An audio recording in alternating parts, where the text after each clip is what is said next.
어떤 기관이든지 그 기관의 구성원이 자신의 맡은 책임을 최선을 다해서 감당하는 일은 참 필요한 일이죠. 뭐 사실 가장 중요한 일이기도 하고요. 근데 여러분, 이런 경우를 만나면 여러분 어떻게 생각하십니까? 지난 주간에 미국 여자 대학교 간의 농구 경기가 있었습니다. 로엘라 대학과 듀케인이라고 하는 대학 사이에 경기를 하는데요. 여러분, 우버 이츠라고 있죠? 배달하는 그 우버 이츠에 배달하는 분이 맥도날드 햄버거를 배달하기 위해서 경기장 안으로 들어왔습니다. 휴식 시간이나 무슨 작전 차임에 들어온 게 아니고요. 그 앞에 공이 막 왔다 갔다 하고 선수들이 뛰어다니는데 거기 배달을 하겠다고 이제 들어왔습니다. 당시 상황이 중계방송에 그대로 카메라로 잡혔는데요. 그 캡처한 사진을 보시면 이렇습니다. 지금 게임이 한참 하고 있는데 그 노란색 그 우버 이트 배달원이 맥도날드 햄버거를 들고 배달하는 분을 이제 찾고 있는 장면이에요. 그리고 갑자기 심판이 놀라서 빨리 나가라고 그렇게 해도 코트에 가만히 서 있었습니다. 이제 직접 그 동영상을, 짧은 동영상을 하나 잠깐 보도록 하죠. Usher, let's see if we can see this. No, this is going to be the turnover in the There he is, right there in the corner. Yeah. So this guy is actually, who's he delivering it to? The ref. The ref official? said. 네, 영어로 저기 중계 방송하는 사람이 이야기하기를, 아니 저 코트에 누구한테 배달하려고 그러는가? 누구에게 전달하는가? 혹시 심판한테 배달하는 거 아니야? 뭐 이렇게 농담을 했습니다. 이 사건을 두고 뉴욕 포스트가 비나 진눈깨비나 눈이나 진행 중인 대학 농구 경기 중에 어느 것도 음식 배달을 막지는 못합니다. 이렇게 기사를 냈습니다. 실제로 농구 경기 관람객이 진짜 햄버거를 주문했어요. 그래가지고 그 노란색 입은 배달하는 분이 나중에 결국 배달을 했는데요. 그 회사 직원으로는 최선을 다한 거잖아요. 그러나 한참 열이 오른 농구 경기를 중단시킨 사람이 되고 말았습니다. 그 한 팀의 농구 코치는 자기가 살면서 본 것 중에 제일 말도 안 되는 장면이라고 이렇게 코멘트를 했어요. 뭐 우리 한국 사람은 100만 명이 한여름에 모인 부산 해운대 백사장 파라솔에서 짜장면을 배달시켜서 먹는 민족이니까 뭐 할 말은 없지만 이 우버 이츠 배달원도 참 대단합니다. 근데 만약 이 햄버거 배달하는 분이 그 농구 경기장의 직원이었다고 하면 아마 경기 진행 방해로 파이어를 당했든지 아니면 징계를 받았을 수도 있습니다. 남이 무엇을 하는지 생각지 않고 내가 맡은 일만 잘하면 된다. 그렇게 되면 안 되겠죠. 이 같은 일들이 벌어지는 거예요. 고린도전서 우리 금년 표의 12장 27절에 보면 고린도 교인들을 향해서 여러분은 그리스도의 몸입니다. 따로따로는 지체들입니다. 이 말씀은 여러분이 다 함께 모여가지고 그리스도의 몸을 이루고 있습니다. 이렇게 말씀하는 거예요. 여러분 12절 13절을 잘 보시면 몸은 하나이지만 많은 지체가 있고 몸의 지체는 많지만 그들이 모두 한 몸이듯이 그리스도도 그러합니다. 우리는 유대 사람이든지 그리스 사람이든지 종이든지 자유자이든지 모두 한 성령으로 세례를 받아서 한 몸이 되었고 모두 한 성령을 마시게 되었습니다. 이 말씀은 그리스도의 몸이라고 하는 교회, 하나님이 교회를 그리스도의 몸이라고 하셨잖아요. 그것을 사람의 육체와 이 피지컬 바디와 비교하고 있습니다.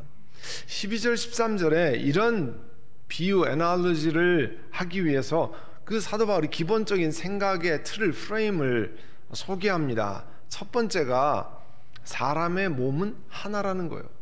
그죠? 우리 몸이 팔다리 따로따로 생각할 수가 없잖아요. 전체가 하나라는 거죠. 또 하나지만 몸에 많은 지체가 있습니다. 이 멤버, 파트가 많이 있어요. 또 둘째는 몸에 딸린 지체가 많지만 한 몸인 것 같이 그리스도의 몸도 그렇다는 거예요. 그리스도의 몸도 교회가 하나지만 그 안에 멤버들이 많이 있다는 겁니다. 셋째는 그리스도의 몸이 어떤 면에서 사람의 몸과 유사한지를 설명합니다. 유대인, 그리스 사람, 이 슬레이브라고 하는 종, 자유인 모두 한 교회 안에 각각 다른 지체예요. 그렇지만 한 몸에 속해 있다고 하는 것을 이야기하고 있어요. 그 몸을 비유해 가지고 우리 육체를 비유해서 소개하는 겁니다.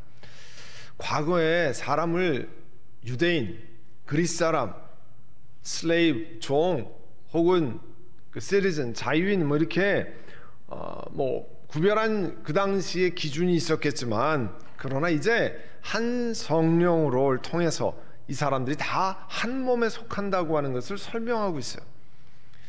모든 그리스도인들이 이 하나가 되는 성령의 역사를 소개하고 있습니다. 한 성령으로 세례를 받아 한 몸이 되었다는 거예요. 이 영적인 가르침입니다. 그리고 또 모두 한 성령을 마시게 되었다라고 합니다. 이 모두 한 성령을 마시게 되었다고 하는 것은 그 원래 쓰여 있는 그리스말 원어의 성격상 한 성령으로 세례를 받았다고 하는 것을 다시 보충 설명하는 그런 성격을 띱니다. 그러니까 세례를 받았다는 것을 한 성령을 마시게 되었다는 것으로도 표현하고 있는 거예요. 그러니까 모두 한 성령으로, 성령 하나님으로 세례를 받아서 한 몸이 되었다. 이 얘기는 모두가 차별을 넘어서 하나 되게 하는 능력은 성령께로부터 오는 거예요. 원래 그 사람들은 세상에서는 차별하고 같이 상종도 안 하고 그랬지만 성령의 능력을 경험한 이후에 하나 된다고 하는 것을 말씀합니다. 원래 섞이기 어려운 사람들이잖아요. 그런데 세례를 통해서 모든 성도가 그리스도 안에서 한 몸으로 연합된다고 하는 것을 강조하고 있습니다. 이 세례에 관해서는요, 중요한 가르침이 로마서 6장 3절에서 5절의 가르침이에요. 로마서 6장 3절에 보면 세례를 받아서 그리스도 예수와 하나가 된 우리는 세례를 받을 때 그와 함께 죽었다는 것을 여러분 알지 못합니까? 세례 받을 때요, 영적으로는 우리가 예수님과 함께 십자가에 죽었습니다. 우리 2000년 전에 살지 않았지만 하나님 말씀이 세례 받을 때 영적으로 우리도 예수 그리스도와 함께 십자가에 죽었다고 말씀하는 거예요. 그래서 세례를 통해서 예수 그리스도의 죽으심과 연합한 사람이 되고, 예수님이 그 빈 무덤에 묻히실 때 우리도 영적으로 함께 묻힌 사람이 되었다는 거예요. 그리고 로마서 6장 5절에 보면 우리가 그의 죽으심과 같은 죽음을 죽어서 그와 연합한 사람이 되었으면 우리는 부활에 있어서도 그와 연합한 사람이 될 것입니다. 세례 받는 것은 영적으로 십자가에 달리신 예수님, 무덤에 묻히신 예수님, 부활하신 예수님과 같이 연합해서 우리도 죽고 묻히고 그 다음에 부활하는 똑같은 영적인 효과가 우리에게 임한다는 겁니다. 그러니까 영적으로 그걸 경험한다는 거죠. 우리가 육체적으로 그걸 경험하지는 않았지만, 그리고 오늘 본문에는 14절서부터 이제 끝에 부분까지, 오늘 본문 끝에까지 모든 지체들이, 멤버들이 다 존중받아야 된다라고 하는 것을 설명하기 위해서 우리 몸을 소개하고 있습니다. 14절에 보시면 몸이 하나의 지체로 되어 있는 것이 아니라 여러 지체로 되어 있습니다. 우리가 다 아는 사실이에요. 근데 발이 말하기를 나는 손이 아니니까 나는 몸의 부분이 아니야 하고 그 다음부터 발이 몸에 속하지 않게 됩니까? 그렇게 얘기하면, 만일 발이 자신은 손보다 역할을 많이 하지 못하기 때문에 나는 몸에 붙어있는 게 아니야 라고 생각하고 모든 기능을 스탑해버린다고 하면 어떤 일이 일어나겠습니까? 우리 몸은 뭐 꼼짝 못하는 거죠. 어디 움직이지를 못하는 거 아니에요? 또 혹은 귀가 나는 얼굴에서 눈처럼 그렇게 그 역할을 하지 못하니까 나 몸에 속하는 것이 아니라고 생각하고 그 귀의 역할을 하지 못한다고 하면 우리는 엄청난 고통을 겪게 됩니다. 우리 몸에서 발이나 귀가 혹은 다른 부분이 중요하지 않다고 생각하는 사람 아무도 없습니다. 그죠? 그만큼 분명히 중요한 몸의 한 부분입니다. 그런데 발과 귀가 스스로 초라한 존재로 생각하고 이런 식으로 생각하고 활동한다고 하면 우리 몸은 커다란 문제가 생기는 거죠.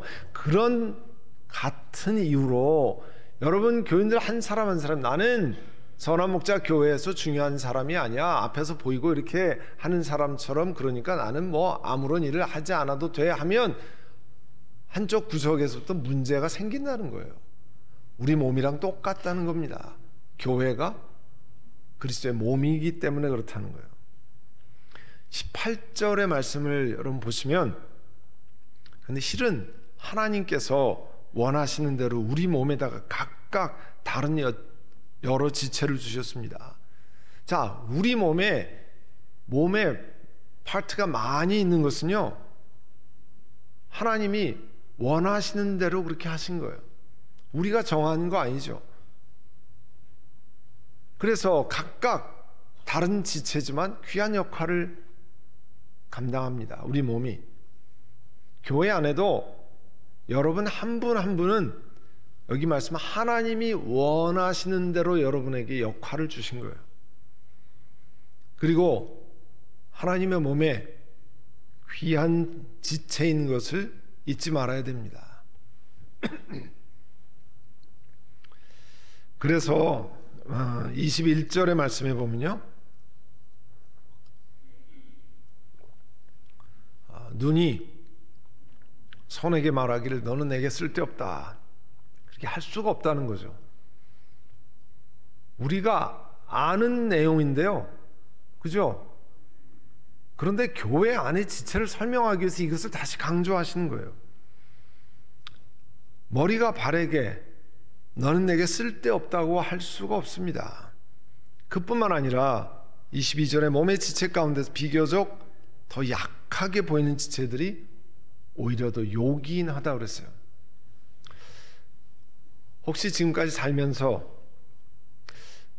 왜 하나님 우리 사람에게 손톱과 발톱을 주셨을까 질문하고 답을 얻으신 분이 있으십니까? 생각해 보셨습니까? 하나님이 네일 아트를 하도록 하나님이 만드신 거다. 페디큐어를 하기 위해서 거기다 그림 할 수 있도록 그렇게 만드신 거다. 뭐 이렇게 생각할 수도 있겠지만, 저같이 컴퓨터를 많이 하는 사람은요, 자주 자르지 않으면 컴퓨터 타이핑하기도 손톱이 자라면 불편해집니다. 그런데 없어도 되지 않겠습니까? 근데요, 뭐 제가 연구해서 한 건 아니고 그 의학 전문가에 의하면 손톱과 발톱은 우리 손끝과 발끝의 피부를 보호하는 데 중요한 역할을 한다는 거예요. 그리고 손가락 끝에 힘을 주어서, 예를 들어서 무엇을 짚고 사용하는데 이 손톱이 없으면 굉장히 어려워진다는 겁니다. 이 손톱이 피부가 밀리지 않게 해서 뭘 딱 짚을 수 있다고, 손을 사용해서, 손가락을 사용해서 물건을 쉽게 들어 올리게 한다는 거예요. 그리고 손톱이 있으면 바이러스와 박테리아가 몸에 들어가는 것을 막을 수 있다고 합니다. 그리고 아주 실용적인 면에서는 손톱이 있어야 가려울 때 시원하게 긁을 수 있지 않습니까? 손톱이 없어서 여러분 긁으실 수 있겠어요? 아니면 늘 효자손을 빌려서 긁어야 되잖아요. 여러분 발가락 끝에도 부상당하기가 굉장히 쉬운데, 발가락 위에 발가락을 보호하는 발톱이 있기 때문에 발가락 부상을 방지하고 감염에 약하지 않도록 보호한다고 합니다. 저는 개인적으로 잘 걷어차요. 이 뭐 침대 그런데 문지방 뭐 이런데 걸어차는데 엄지발톱이 없었으면 아마 발이 많이 깨졌을 겁니다. 근데 엄지발톱이 깨지면서 보호하는 거잖아요. 아무것도 아닌 것 같지만, 귀찮은 것 같지만, 나이 들어가면 발톱 깎기도 어렵지만, 그러나 필요하기 때문에 하나님이 주신 거라는 거예요. 이렇게 교회 몸을 구성하는 한 사람 한 사람을 사람의 몸의 지체에 비교하는 것이 이유가 있는 겁니다.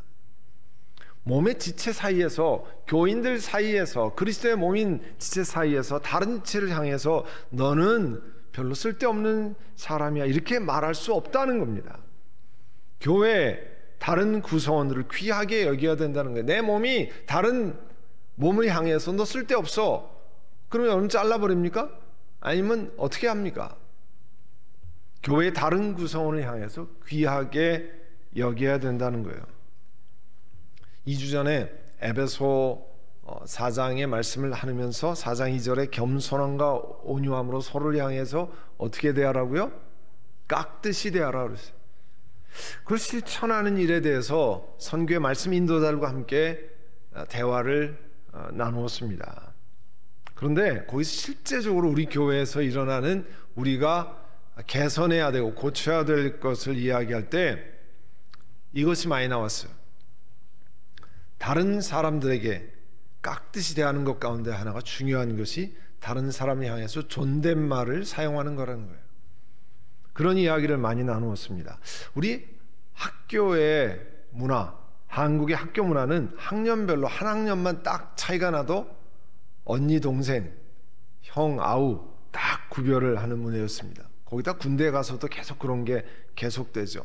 회사에 들어가도 뭐 선배, 후배 정확히 구별을 해서 살아왔습니다. 또 이런 문화에 젖어 살았던 우리들이라 젊었을 때부터 만나서 같이 교회를 다니는 경우에 한두 살 차이 나면 언니, 동생, 뭐 야자와 같은 언어를 사용하기 쉽습니다.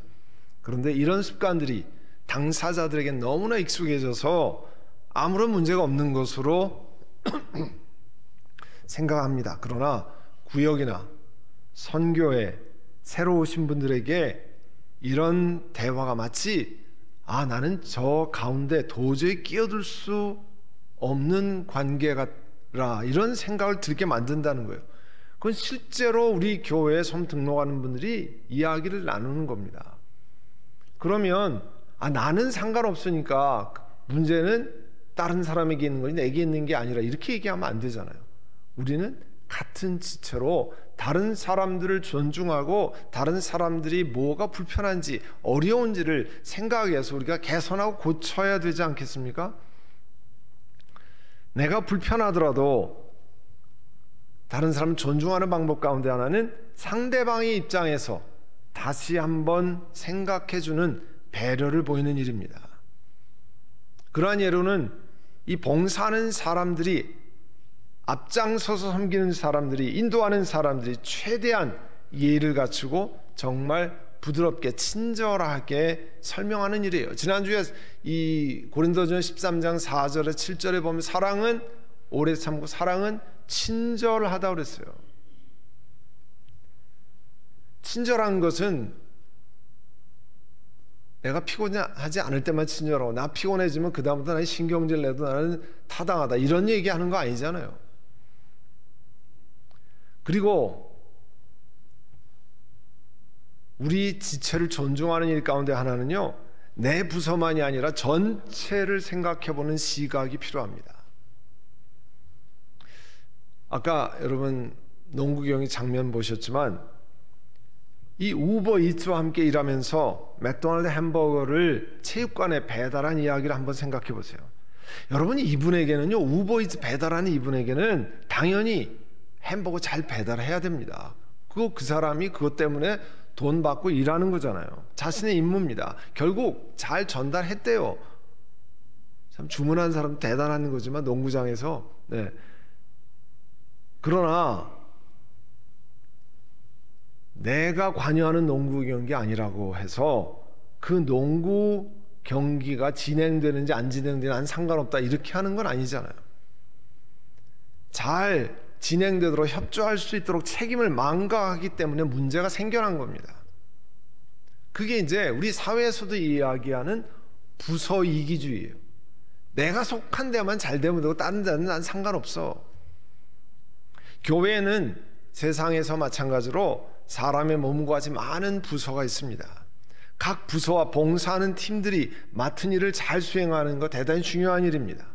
그러나 우리 부서가 수행하는, 우리 팀이, 우리 봉사하는 팀이 수행하는 일을 잘하기 위해서 교회 안에 다른 부서가 하는 일에 대해서는 배려하는 일을 잊어버리면 교회라는 몸이 균형 있게 자라나지 못하는 거예요. 균형 있게. 질병 가운데 자가 면역 질환이라는 게 있습니다. 오토이뮨 디지즈라고 하는데요. 이게 자가 면역에 문제가 생겨서 나타나는 질병이라고 그러죠. 그러니까 우리가 보통 나쁜 병균이 들어오면 백혈구나 이렇게 해서 이 면역 반응이 잘못된 병균을 잡고 또 몸이 건강을 유지할 수 있도록 하는데, 이 자가 면역 질환은 건강한 세포를 해로운 것으로 인식하고 자기 몸을 공격하게 되는 겁니다. 외부에서는 나쁜 병균이 아닌데도 잘못 착각을 해서 그렇게 되는 거죠.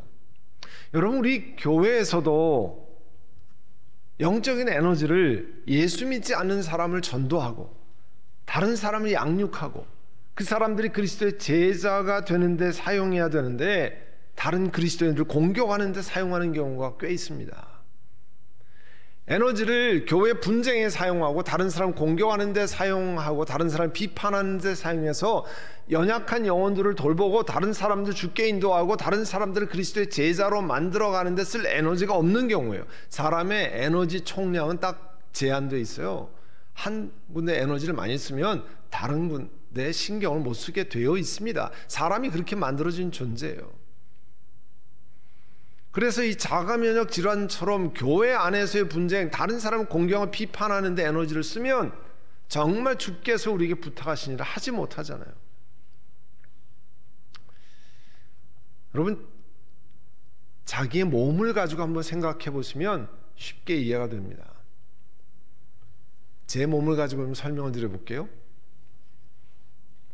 저는요, 제 입맛만 생각하면 아주 많이 먹을 수 있는 사람입니다. 아주 맛있거든요. 입맛이 짝짝 붙거든요. 그런데 저는 2, 3년 전까지는 늘 정상 혈압 120, 80 아니면 약간 밑을 돌았어요. 그런데 2, 3년 사이에 혈압이 많이 높아졌습니다.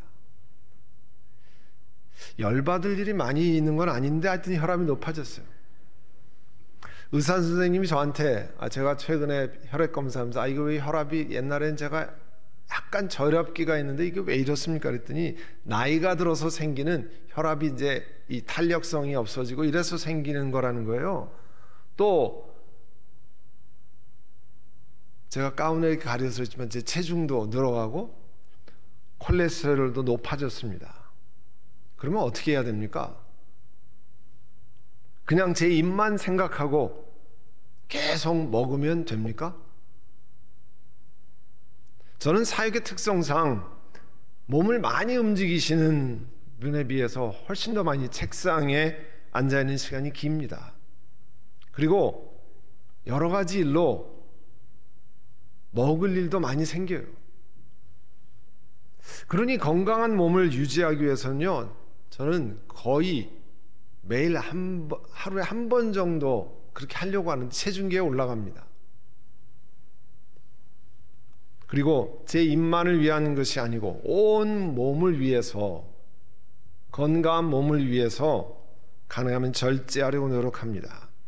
제 머리를 통해서 명령을 내리는 거죠. 지금은 그렇게 계속할 때가 아니라고 하는 거죠. 여러분, 우리 몸은 머리의 코디네이션이 필요합니다. 지시에 따라야 할 필요가 있어요. 그렇지 않으면 문제가 심각해집니다. 우리 교회도 머리 대신 예수님께 순종하고 그 뜻에 복종하지 않으면 심각한 일을 겪을 수 있습니다. 그리스도의 머리에 순종하지 않고 각자 자기 열심만 내면 그 다음에 그 교회의 몸이 건강한 것이 아니라 문제가 생겨납니다. 여러분, 내 머리에 순종하지 않고 각자 입, 위장, 손, 눈 원하는 대로 해보세요. 몸이 어떻게 되는가? 우리가 입맛만 좋으면 건강한 사람이라 그럽니까? 입맛은 좋은데 위장은 소화를 못해요. 그런 사람을 우리가 건강하다고 그럽니까? 아니죠.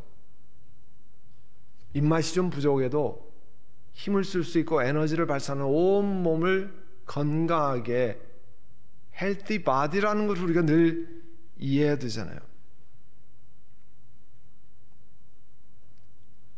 내가 좋아해도 하나님이 기뻐하지 않으면, 내가 귀하다고 생각해도 그리스도의 뜻이 아니면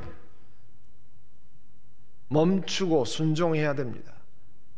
그게 교회가 주님의 몸이라는 뜻이에요. 머리 대신 예수 그리스도가 계시다는 거잖아요. 내게 불편하지만 다른 지체를 세우는 일이라고 하면 다른 사람들을 세우는 일을 위해서 애를 써야 됩니다. 그게 그리스도의 뜻입니다.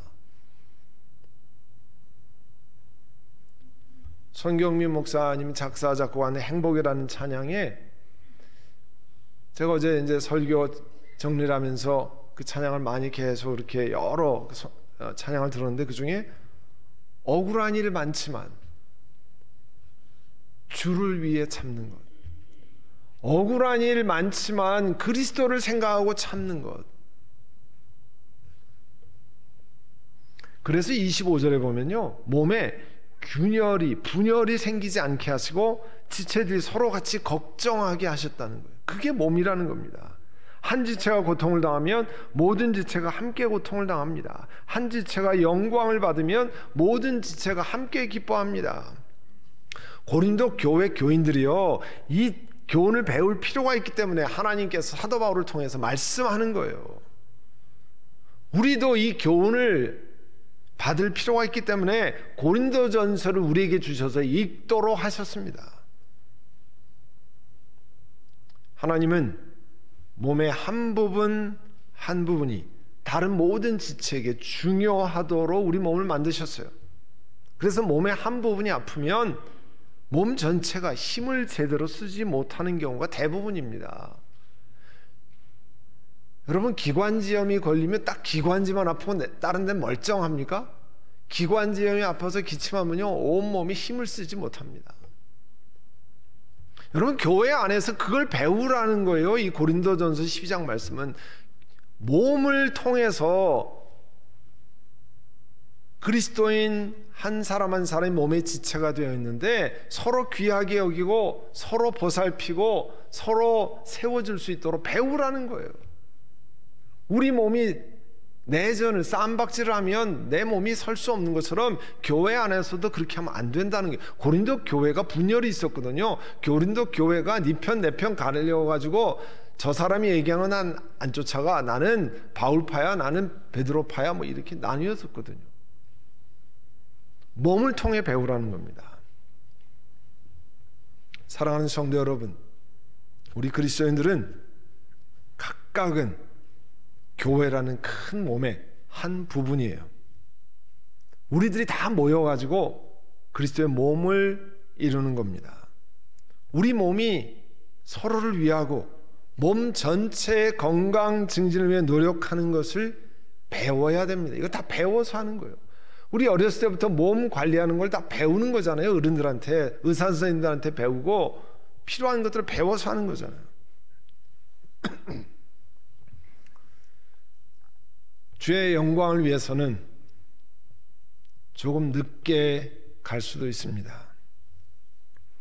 계획한 것만큼 성과가 나지 않아도 좋습니다. 교회 모든 지체를 존중하고 서로 깍듯이 대하고 서로 아껴주면 우리 교회가, 내가 몸담고 있는 교회가 건강해집니다. 그렇게 그리스도 안에서 제자들이 서로 사랑하면 예수님 말씀하신 게 뭡니까? 세상 사람들이 우리를 예수님의 제자인 줄 알게 된다고 그랬어요. 문제는 우리 인사이드에서 하나님의 뜻을 기억하고 하나님이 몸을 만드신 주신 것을 보고 배우고 실천하지 않아서 문제가 발생하고, 교회 안에서 문제가 발생해서 세상 사람들이 우리를 거꾸로 손가락질 하는 거 아니에요? 그래서 한참 유행했던 너나 잘하세요 이렇게 얘기하는 거 아니에요? 오늘 하나님이 우리 몸을 통해서 가르치시는 음성을 잘 듣고 관찰하고 실천하는 우리 모두가 되시기를 간절히 바랍니다. 이 시간 우리 하나님 앞에, 하나님, 내 몸을 통해서 하나님 가르쳐 주신 것을 나는 몸만 생각하고 교회를 생각지 못했습니다. 하나님, 이와 같은 것을 잘못한 저희들을 용서해 주시기를 원합니다. 그렇게 살지 않기를 원합니다. 다른 사람을 존중하고 귀하고 머리 대신 그리스도께 순종하며 함께 교회를 섬기길 원합니다. 이 시간의 묵상으로 같이 기도하겠습니다. 사랑하는 주님, 저희가 몸을 입고 이 땅을 살아갑니다. 그래서 주님께서 몸을 통해서 많은 것을 배우라고 고린도 교회에게 말씀하셨습니다. 그리고 저희들에게도 말씀하셨습니다. 이 말씀을 깊이 기억하고 하나님 앞에 잘못 사는 걸 회개하고 돌이키고 남을 존중하지 못한 것, 또 그리스도의 몸에 교회 머리 대신 예수 그리스도께 순종하지 못하고 내 뜻대로 주장한 것, 나만을 위한 것, 내 모임만을 위한 이 모든 것들을 이제 하나님 앞에 회개하고 그리스도를 머리로 하는 우리 전 교회, 그리고 각각의 지체를 귀하게 존중하는 저희들 그런 훈련을 하게 하여 주옵소서. 예수님의 이름으로 기도드립니다. 아멘.